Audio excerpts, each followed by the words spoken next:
It's 29 degrees here in Abuja, the nation's capital. Good morning and welcome to Sunrise Daily, your daily dose of sunshine. I'm Maukwe Ogunyusuf.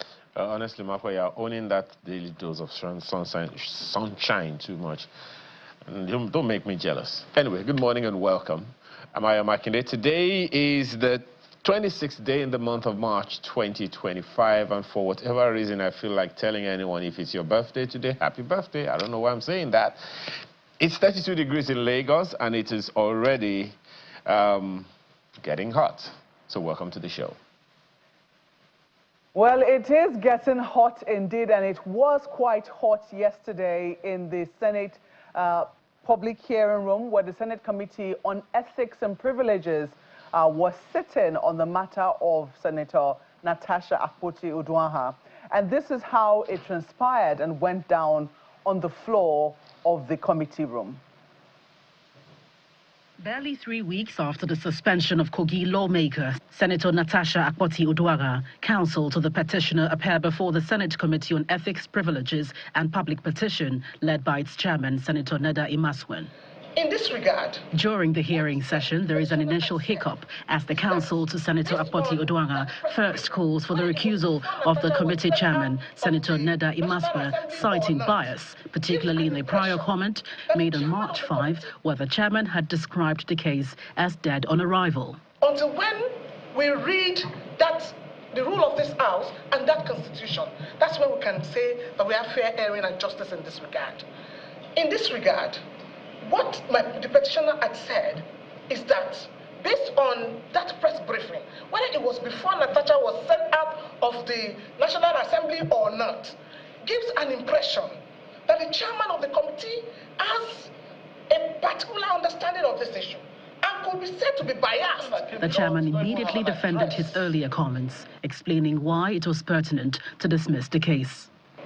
From the position that I can see you are taking, it means the whole Senate is biased, because the whole Senate witnessed what happened on the floor.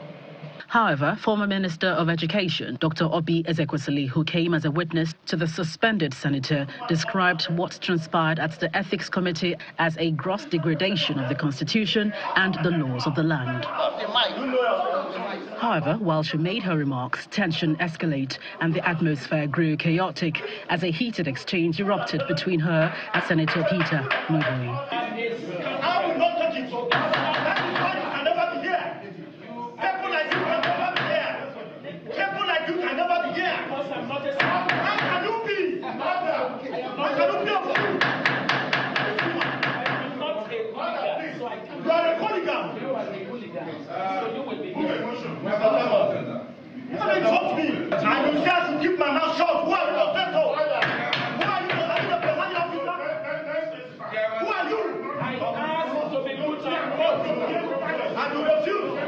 Calm was later restored.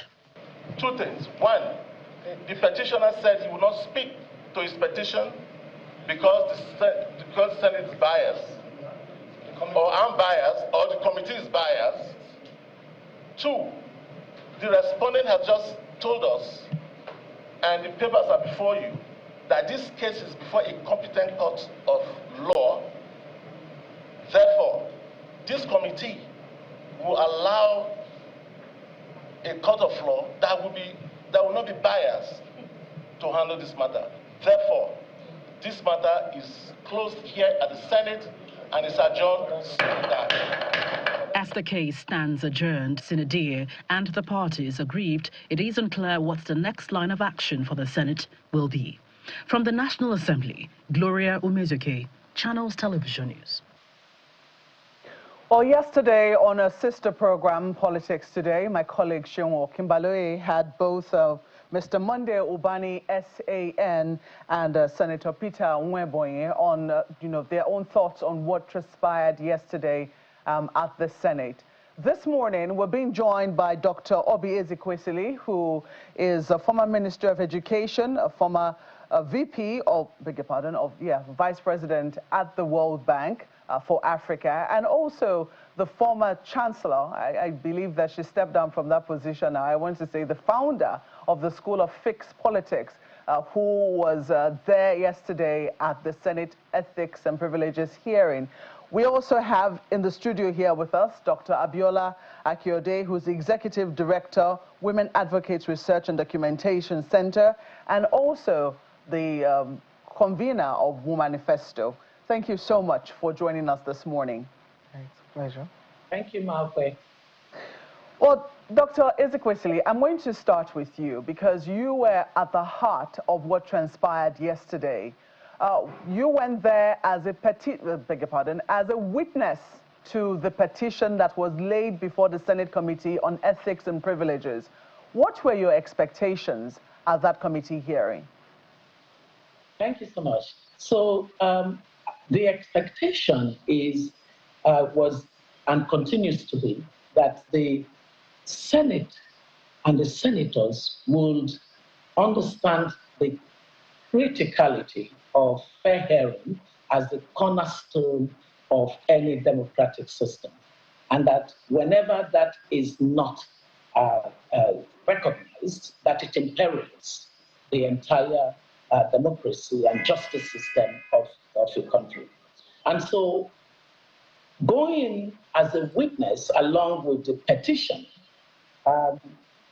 Dr. Akpoti-Akpabio and myself wanted to ensure that that petitioner would get all he needed to get from the committee, because he said that he had objections to presenting the petition immediately before them. He wanted that they would address those two objections. Number one objection, he said that at various times, members of the Senate, and especially the Senate Committee on Ethics and Privileges, had made public statements that already discredited his senator for whom he signed a petition of sexual harassment against the Senate president, and that therefore they already have a perception of the matter. They already have a position on the matter. And so coming before them would not give the justice that they expect through fair hearing. So he asked that a newly constituted committee that would inspire confidence would be necessary. And at number two, he needed the principal witness in the petition to be with him, because he felt that he was not served by her being on suspension illegally, unconstitutionally, as we know that the rules of the Senate are not superior to our laws, to judicial precedents, and to our Constitution. Therefore, he asked that his senator be allowed to accompany him in the discussion of the petition, which the two of us were clearly interested in getting the chair of the committee as well as the members of the committee to acknowledge and to grant. But all we faced yesterday, Dr. Abiola Akinode and I, all we faced yesterday was a repeat of a pattern of using Senate rules to make sure that our voices were stifled, that we couldn't express. They either said we should shut the microphone, or they said you cannot speak, or they said the rules will not allow you to express it. It was unbelievable. It was just a repeat pattern of a culture of saying, even when you have your right, we do not recognize it because we are the powerful people. And that should not be acceptable in this society. Well, I do not know if you watched the account given by Mr. Monday Ubani and also Senator Peter Wemboe yesterday on a sister program, Politics Today. Mr. Monday Obani said it was a matter of administration of oath. Was that why? I mean, you have given the background now as to why the petitioner felt uncomfortable with giving his own side or adopting what it was that he had been submitted in an affidavit. Was that the reason why he refused to have an oath administered on him? That was the reason why he initially refused. But when his counsel, and she's right there in the studio with you, when his counsel saw the way that things were orchestrated, she then said, and allow yourself to be administered into oath, which he did. And when we saw the way that he was being, more or less harassed in the engagement, we then decided that we also, who had initially said we were not going to be on oath until the petitioner was comfortable to render his petition to the committee, then said we were also ready. I definitely said I was ready to be on oath. They ignored it. They ignored it and ignored it. And then this senator, who had a torrent of insults, was basically saying, interjecting, and then they took the floor. Meanwhile, in what capacity? The people are misrepresenting a bit. He was not there in the capacity of a senator who is member of that committee. No, he said he came as a witness for the Senate president. And therefore, he was in equivalent status as myself and Dr. Afolabi. Yet, they ignored us in that declaration for oath to be administered, and allowed him, without oath administered on him as a witness, to start saying, oh, they are not serious. Since they are not serious with what they want to do, I am ready. Administer the oath on him. They didn't administer the oath on him even then, but he went ahead to talk. Now, when he said that, it was a repeat of what the committee members had in fact started off the meeting with after they heard the petitioner say he had those objections. Oh, listen, we're not on serious about, we don't do, maybe Dr. Abiola would remember it well. Something about, basically casting us as unserious. And, for the life of me, what is unserious about a demand for fair hearing? This is exactly the same pattern. I don't think Nigerians are realizing that what we have here is a monopoly, a mass of power that will not be questioned by the citizens.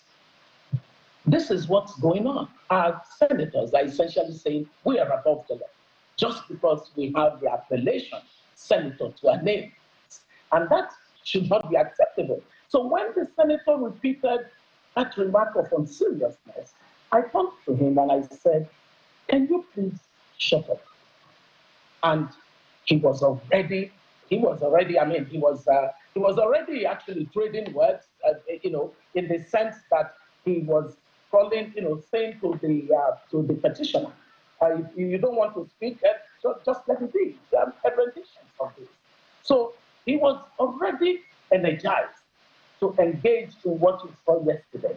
There was nothing about my saying that to him was in response to his behavior, not the other way around. I mean, you don't just simply say to a person, please shut up. Something must have led to it. It was his indecorous way of shutting down the petitioner that made me, as a witness that accompanied the petitioner, to say to him, please shut up. Let him talk. So that's it. Well, fair hearing was what you were looking for at the Senate, and clearly that has been imperiled. Dr. Akpoti, we heard your intervention as well. You know, at the beginning, according to the report that my colleague documented, my colleague Gloria Umezioke documented there, when it would seem that you were not very comfortable. Was it the chairmanship of the committee, or was it the committee as a whole that you were uncomfortable with? Well, first is the issue of integrity of the committee as a whole, and also to let us know that in a situation like this, one would have expected that they would have a special committee, because the allegation of sexual harassment, almost every one of them in the National Assembly had one thing to say or the other. So which shows that there is an integrity question already. But what we had asked them was, by one thing to say, you mean in previous interviews? Interviews, comments, you know, and all of that. So but what we said yesterday was in particular about the chairman of the committee, who on the 5th of March had addressed a media briefing, and he had spoken at several other occasions where he had said the petition was dead on arrival, you know, and had lacked merit, you know, and things like that. And we felt for someone like him, who already had that impression of that petition. Now, the petition that the petitioner brought yesterday, if you recall, Senator Natasha had brought that same petition and was rejected by the House on the basis of the National Assembly rules. So the petitioner yesterday was speaking as a third party. So he brought the petition on behalf of the constituency and also on behalf of Senator Natasha, stating almost the same facts. If there's anything different there, there are probably things that Senator Natasha said in the first person. Now, so meaning that they are privy already, they were privy already to the petition being brought by the petitioner. So sitting on that table, you know, gave the chairman that ability to have read the previous one and also this one. So he was not sitting well on that table, and that was the point we were raising. The question of fair hearing is about when you are called upon to make a judgment on an issue, it must be done with no form of bias. So from where I was coming from, he already had made statements, he was already being biased. And what we only asked him to do yesterday was to step down and allowed somebody else to take that proceeding. And those were the conditions that we set for him. The second condition was, in the affidavit put before them by the petitioner, one of the paragraphs had talked about Senator Natasha coming to bring documentary and other sources of evidence that she has.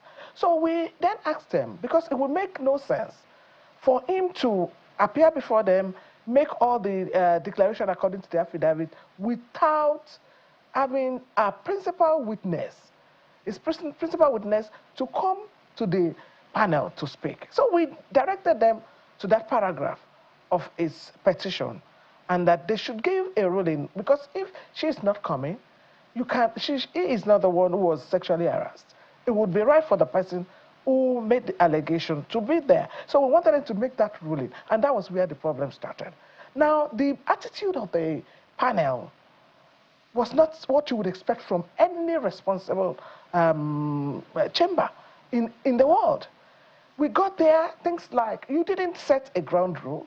When you come into a panel and you have some ground rules or you have some rules in your National Assembly rule, you should tell us. At the point we were telling them, we were raising up our hand, which is the normal thing that everybody will do when you have something to say. They will say, no, you cannot raise up your hand. You cannot talk off the mic. There were a lot of things there. So we had to ask them at the point and said, can you please explain to us, if we want to speak, what you think we should do? They were not friendly. And it was like they already had a plan. And so what they wanted us to do was just to walk into that plan. And we went there, with free mind, and we just realized that they were not going to cooperate with us. So right from the beginning of the conversation, we had issues with them. We raised objection. You said no. The guy cannot, the petitioner cannot raise that objection without taking the oath. And we said, but we wanted to make some preliminary statements so that we know whether to even take the oath or not. And he said, no, we can't even say anything without taking the oath. So at the point we had to say, okay, petitioner, go ahead so that we can have a right to speak. Dr. Obi wanted to make it, she also came in as a witness. So we had our witnesses lined up, to the matter. So she asked, can she take the oath now? They said no. So it was more or less like they had a plan not to even allow us to speak. At the point, they were insinuating a lot of things. We're a serious panel. We don't want unserious people here. Quite disrespectful. And speaking to us as if they were speaking to some slaves that they brought. So for me, one of these things that this is showing, that because at that very high level, of people who are making decisions in this country, to have people there who are so patriarchal, who don't mind the kind of language when you're speaking to people in public, who don't give respect to citizens, was not something you would expect, It was not a part of your expectations yesterday. It wasn't.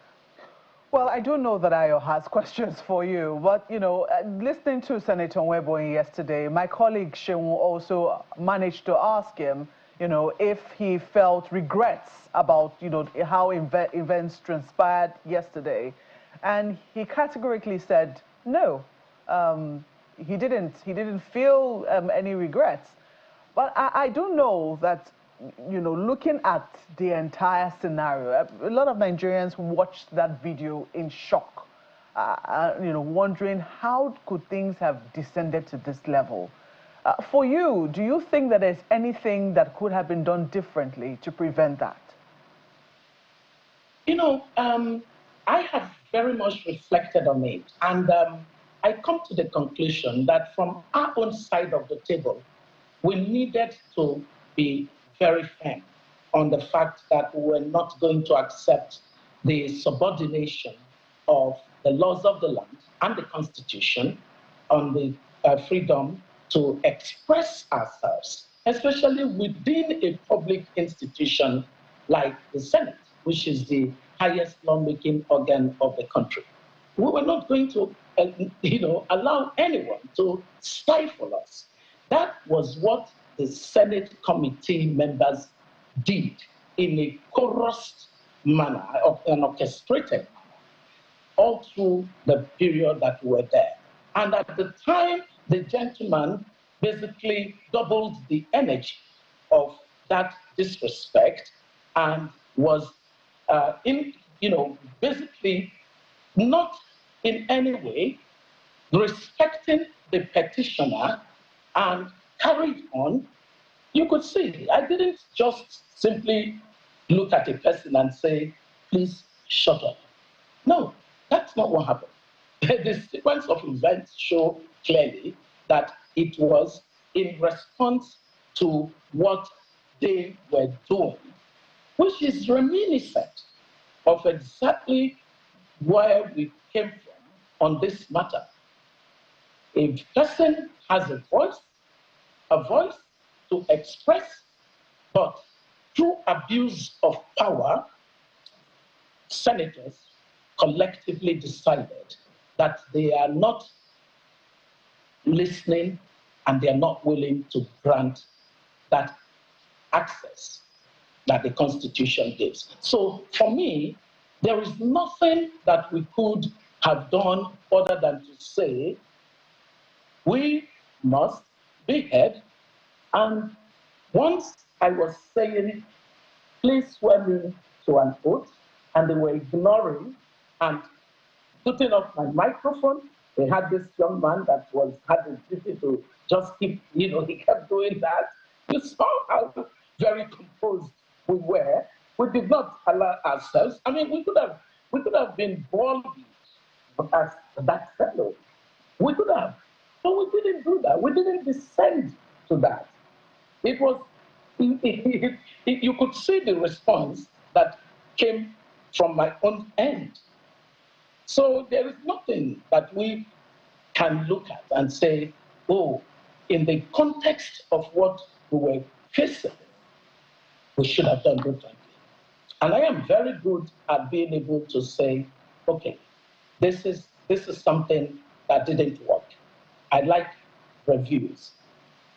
Maupe, you know that in this society, there is a historical attitude toward voice. It's not just the voice of women, it's the voice of those who say that they do not agree with a situation, or who, like me, are persistent in demanding public accountability from those that lead, from institutions that belong to society. It is a historical, more or less, culture. And so that attitude pervades the way that our lawmakers are behaving. I was actually very pleased with what happened yesterday, because now it's in the public domain what women endure in many instances, and the rest of society may know a little about it, but has not focused on it. I think that it has now come to the top of our public agenda that we should not allow for a society that shuts down voices. You know, you're on Twitter, you're on social media. You know how many years I have been cyber-stalked and bullied by operators of governments or of politics in this country. Their minions are paid to constantly just insult. Insult doesn't do anything to me. Yesterday, actually, I felt nothing at what he was doing. I was more interested in ensuring that Natasha, Senator Uduaghan, will never not get the justice that she's asking for. And for us, it's simply give her the opportunity of fair hearing. It is the least that a Senate that cares about public integrity of public institutions should do. Why are the senators running away from the core and central issue? Why? Why are they doing all other things but not responding to this cry by a woman who said, this injustice shall not be sustained? And we all, reasonable people of this country, agree with her that until the Senate does that, all of these kinds of drama that was presented yesterday would not persuade anybody. Nothing that Dr. Abiola, the petitioner, nor myself did in trying to establish that we had voice and that we needed to be heard was in any way inappropriate. Ayo. Well, just a quick one, Mr. Ezekwesili. It means then, are you saying, because when I heard you say one of the last few statements you made, was that this wasn't just the voice of women that were being silenced, it was the voice of those people who are opposing the system, so to speak. So are you saying that this is really not a gender thing, but a system thing?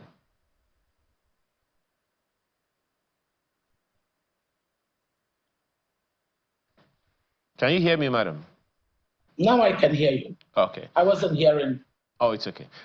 So when you said the other time that the matter at hand is not an issue of gender, it's more of silencing the voice of people who have a voice. So are you insinuating or making it categorical that the issue at hand is not a gender problem, but an issue, a system problem? Well, I guess we'll have Madam Ezekwesili back in a moment. Let me throw that question to you, Dr. Kyode, in Abuja studio. So what's your take on that?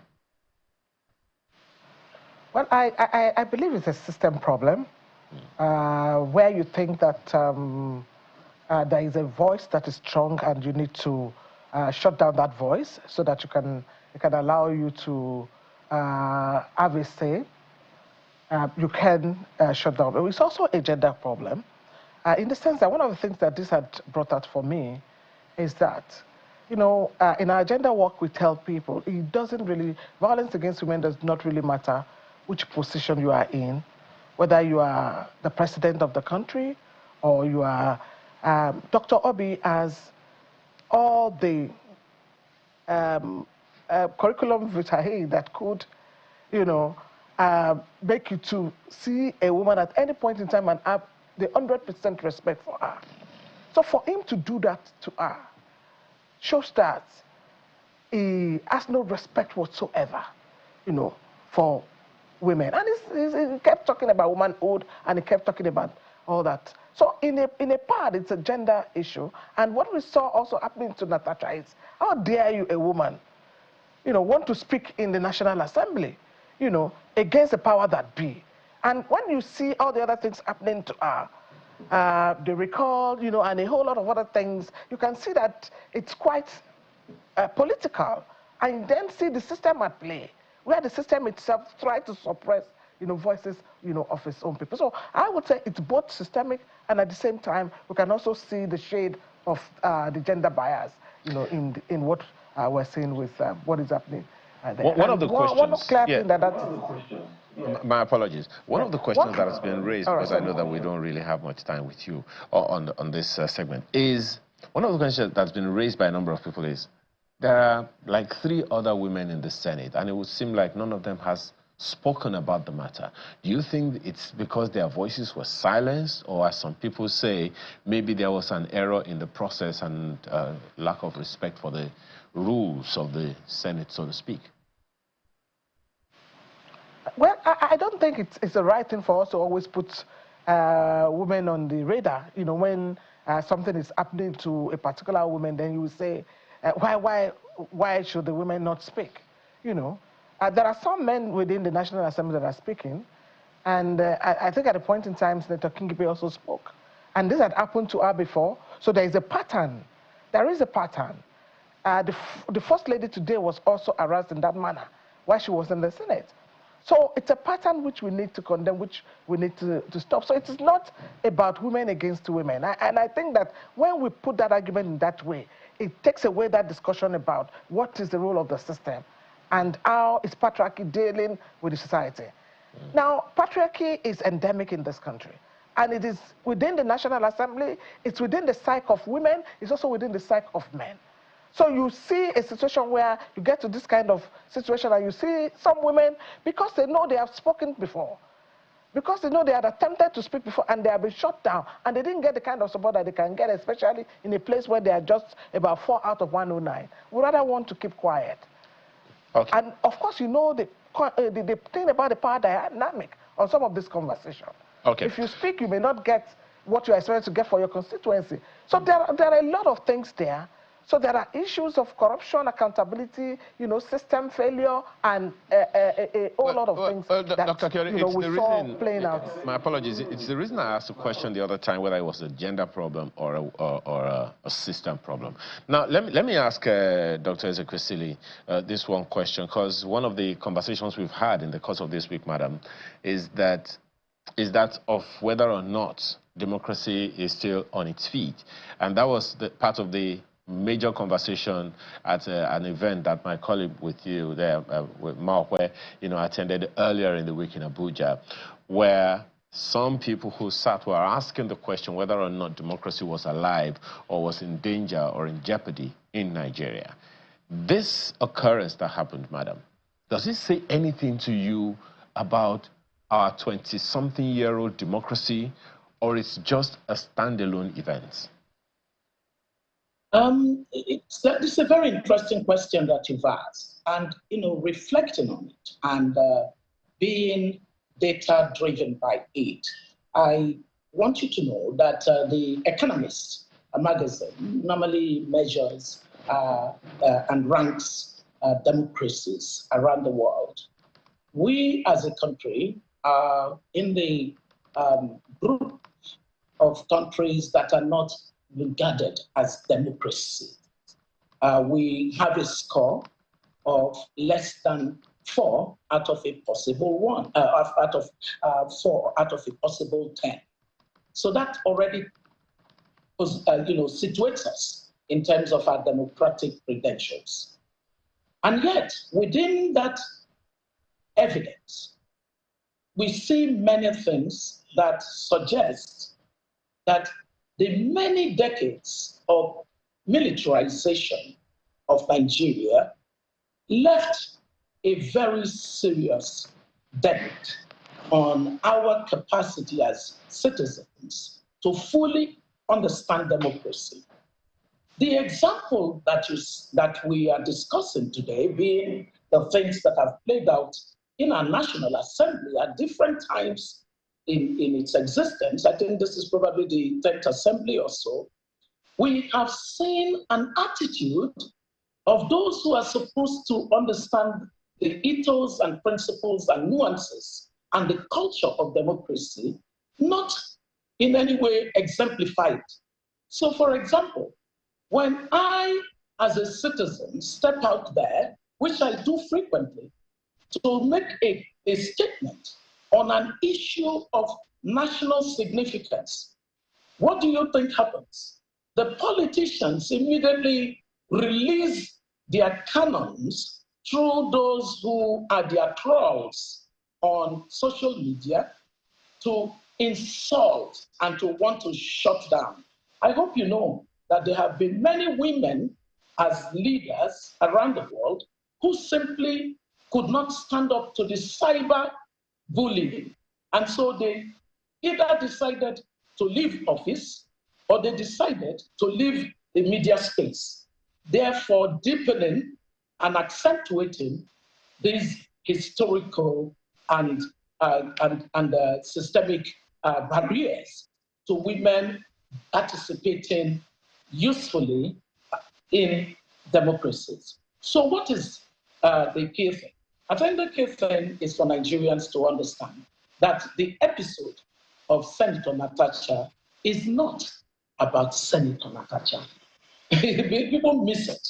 Even in the case of women who have spoken or misspoken concerning her matter, the issue is that there is a system that is a system of democracy, and there are rules of democracy. There is a constitution that must be respected as a ground norm of our society. Now, all of these pillars of democracy, when any group of people or a single person can override them, and the rest of society just takes position on the basis of whether they like a person or don't like a person, they are setting themselves up for a future destruction. Because it doesn't select. When you enable a system of injustice, you enable a system of opacity and not transparency. When you enable a system of unaccountable use of power, when you enable and are enamored by a system that agrees with abuse of public power, then you cannot say that you are growing your democratic credentials. The world is watching us. And ultimately, the call that I have is for young women to not even, they should see the fact of my stance, Dr. Akiode's stance, Akode Abiola's Afolabi's stance yesterday, the stance of the real heroine of this matter, Senator Uduaghan, to be the ways that societies and women have made societies that refuse to recognize the participation of women to eventually be on the national agenda. And so it is progress for us. They saw yesterday the kind of things that happen that must not continue to happen. That is the beginning of the journey toward progress. All right, Dr. Exekwesili, let me quickly ask Dr. Akiode now as we wrap up. The matter has now been adjourned sine die in the Senate. What is your next line of action? Well, two things happened. They adjourned it. Senedai, but they closed the matter. You know, because by the end of the discussion, they came up with another agenda, that the matter is already in court, and that their committee do not have the power to investigate the matter, and so they brought out the rule of the National Assembly to justify that opinion. Although that also brought out another issue about, so why did you invite the petitioner in the first instance if you were really actually working with your rule? Yeah, we would continue holding our head high. As you should. Yes, and we believe that we cannot be silenced. So we would continue to advocate for justice and fairness in the matter of Senator Natasha. You haven't said where precisely. Where is that advocacy going to continue? Well, there are cases in court, so we would continue to stand with her in the court case, and we'll continue to mobilize Nigerians to speak in favor of justice for Senator Natasha. Well, I have to thank you both. Dr. Obi Ezekwesili is a former Minister of Education, a former Vice President at the World Bank for Africa, and also the founder of School of Fixed Politics. Dr. Ezekwesili, you are certainly not a disgrace to womanhood. Thank you so much for coming on the program this morning. Thank you very much, Malcolm. And Dr. Abiola Akiode, thank you so much for coming on the program this morning. She is the founder and convener of Womanifesto and also the executive director of Women Advocates Research and Documentation Center. Thank you so much for coming on the program as well. Oh, we'll take a break now. We'll be back to continue discussions around democracy and perhaps what this might mean for it. Please stay with us.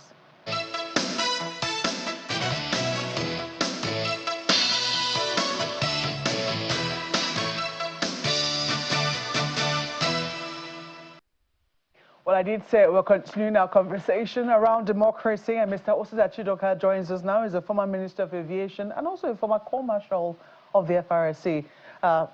It's good to see you in our studios. Thank you very much, Mobi. I do not know if you want to quickly intervene and what you saw yesterday, what transpired in the Senate Committee hearing on ethics and privileges, and if you think that there's a nexus between that and democracy. I am... Sadly, I didn't watch it because yesterday we were at the event for Professor Humphrey Nwosu yesterday, the memorial. But I've seen snippets of it. But it leads me to a fundamental issue that I raised with the behavior of the National Assembly. And that fundamental issue is, why does the National Assembly not have respect for its own institution? Why is the rules of the National Assembly subject to the vagaries of the decision of the executive or pleasing the people in power? Why is the National Assembly not the place for the representatives of the people to speak for the people? So, and I think that there are, we can attest to some of the problems. When a law requires you to behave in a certain way and you think you can override it due to your personal interest, it means that the National Assembly itself does not have respect for its own institution and its own rules. So when you have an ethics committee and the senator talking down on people who came to the National Assembly to speak to them, I expect the National Assembly to be a welcoming place, to be the home for Nigerians, that the closest access we have to government, you may not be able to see the president or the executive, but we here in the National Assembly, we are your representatives. So even if you abuse us, we listen carefully and we said, you know, welcome, this is not the correct point of view, but I'm happy you have said this to us. I expect the National Assembly to be the place where the common man can walk into any day and say, my senator, my congressman, my House of Rep member, my State House of Assembly member, these are the issues in my constituency, and I would like you to make it important in the state. So the fact that there could be that type of altercation, because that's the part I saw. I saw the part of the altercation. I don't know what led to it. Just tells me that the National Assembly does not have respect for its own institution, or maybe does not clearly understand its role in a democracy. And that is very sad, very disappointing, I hope they will make amends. You think, I mean, because someone would say you're talking about the National Assembly in general, but that was an altercation, you know, that was the reaction of one member of the Senate institution. I'm taking it as a reflection of the attitude of the institution. If, as a new member of the National Assembly, he had come into the tradition of the behavior in the National Assembly, then he wouldn't have behaved that way. No matter the provocation, he will have kept his calm if he was provoked.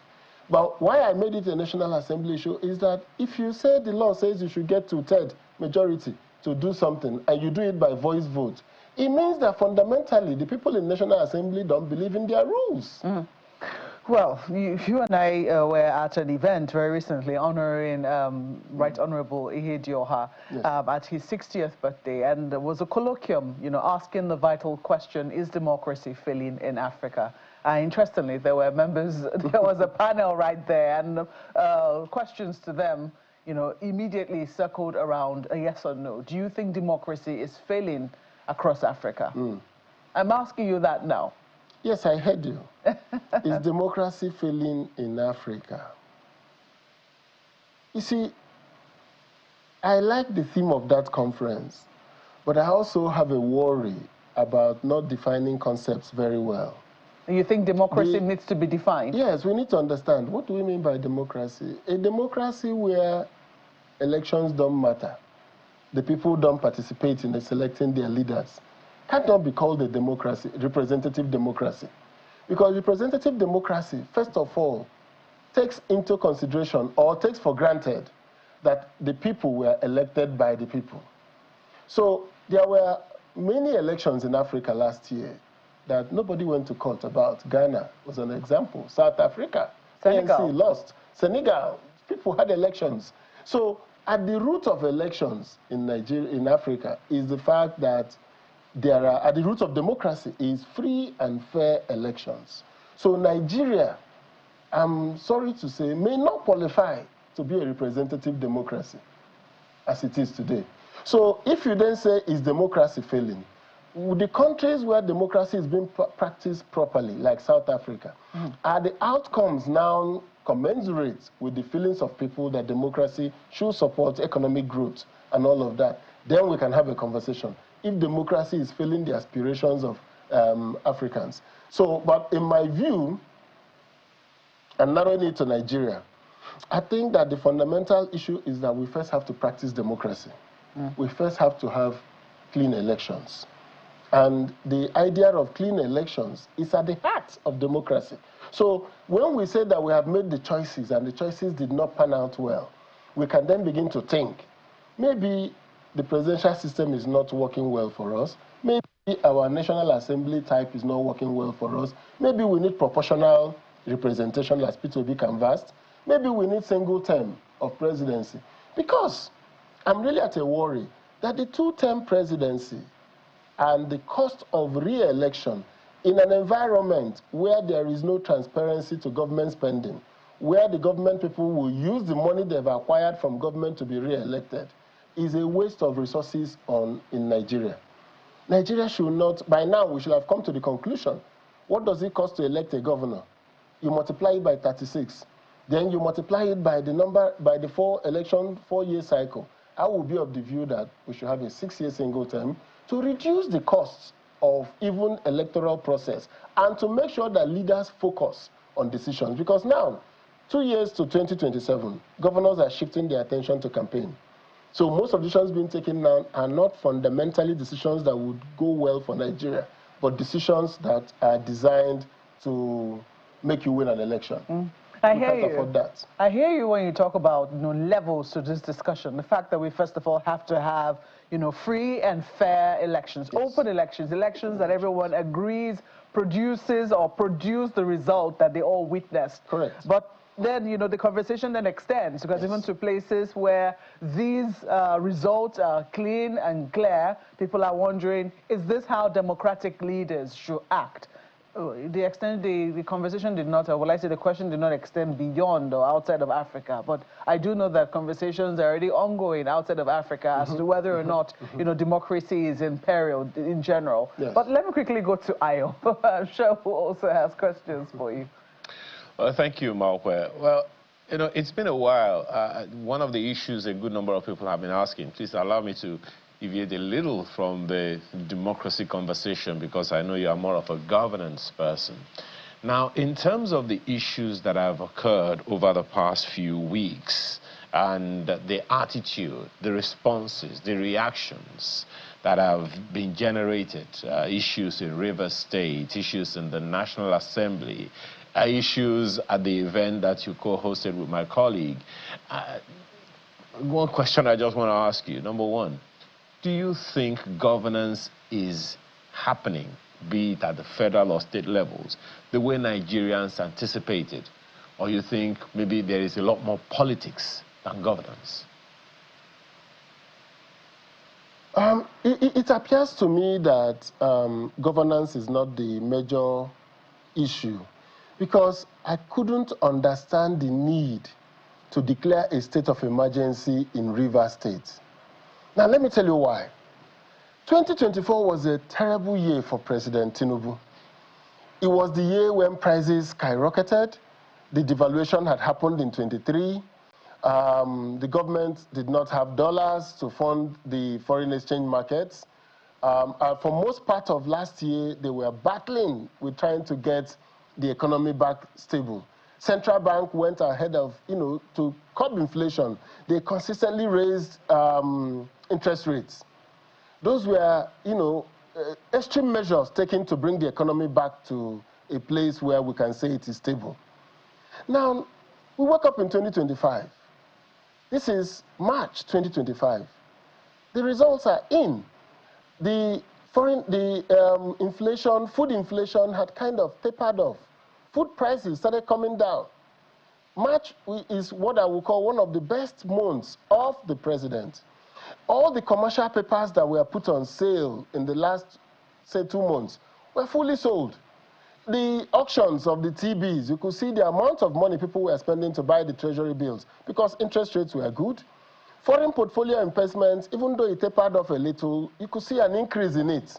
So the economy kind of began to stabilize. And for me, as a layman who is not an economist, I used to look at it from point of view of what is happening around me. So if you go to Ikoyi and Victoria Island and Banana Island, the number of cranes working there, for me, I haven't seen those number of cranes in a while in Nigeria. So the number of high-rise buildings rising up in Abuja, in Asokoro, in Maitama, the number of property being sold told me that people are beginning to restore confidence in the economy. Just when we were about to celebrate this milestone, when I was one of those who have always argued that, yes, it's difficult decisions, but the government needs to take them. Just when they were about to celebrate it, the government introduced a new uncertainty into the economy. You handed over 1/36 of Nigeria to a retired army officer, to a non-democratic government. Now, I'll tell you, in 2015, when President Buhari did not appoint a cabinet for 6 months, one of my stock traders told me that the South Africans who had a major stake in some companies in Nigeria told him to sell all. And I said, why? They said a government that did not appoint a cabinet for 6 months will not have respect for that cabinet. This is a sign to them that this government will not be run in a collegiate system. So anybody that sees that that you can hand over Nigeria to a non-democratic person will then worry, how many more states will you do that to? What will you do when something tragic happens in the economy? Well, so I believe that this was not paying attention to economy. Okay, just a quick one. Since you raised that issue, there are some people who have also argued that perhaps it's a kind of political chess movement by the president, because already the House had served the governor with an impeachment notice, and all of the issues there have not survived all political machinery and gimmicks out there. Perhaps it's the president trying to rescue the democratic institutions of Rivers State and insulating the state from all of the possible uproar that could happen should the governor be impeached. How do you respond to that? Do you agree with them? No, I don't agree with them. They are missing a vital point. The vital point is that the president can declare a state of emergency without removing the democratic institutions. He acquires new powers to bring the military out of the streets in the state, to bring the police out on the streets in the state, to curb fundamental rights. He acquires new powers to get the National Assembly to make regulations for the state. So what is happening is that in the removal of the democratic governance in Rivers State, the president introduces a grave uncertainty to Nigeria that is not going to be clearly understood by investors and people outside of Nigeria. So I am of the view that the issue was not about not declaring state of emergency, but the consequential action of removing democratic institutions. I don't think that anybody in Nigeria will think that what was going on in Rivers State will have amounted to total breakdown of law and order if the president had taken over what I will call emergency powers, restored order, and put the State House of Assembly and the governor, on check and said, look, don't mess around with us here. But what he has done by removing the democratic institution is what I said has introduced a whole new dimension to the solid progress we are just about to begin to see. In 30 seconds, do you see a role for the people? Because government is about the people. The people in this democracy, yes. Generally, do you see a role for them? Yes, there's a huge role for them, but there is a certain level of cynicism that has entered into Nigeria that I think that everybody should be worried about.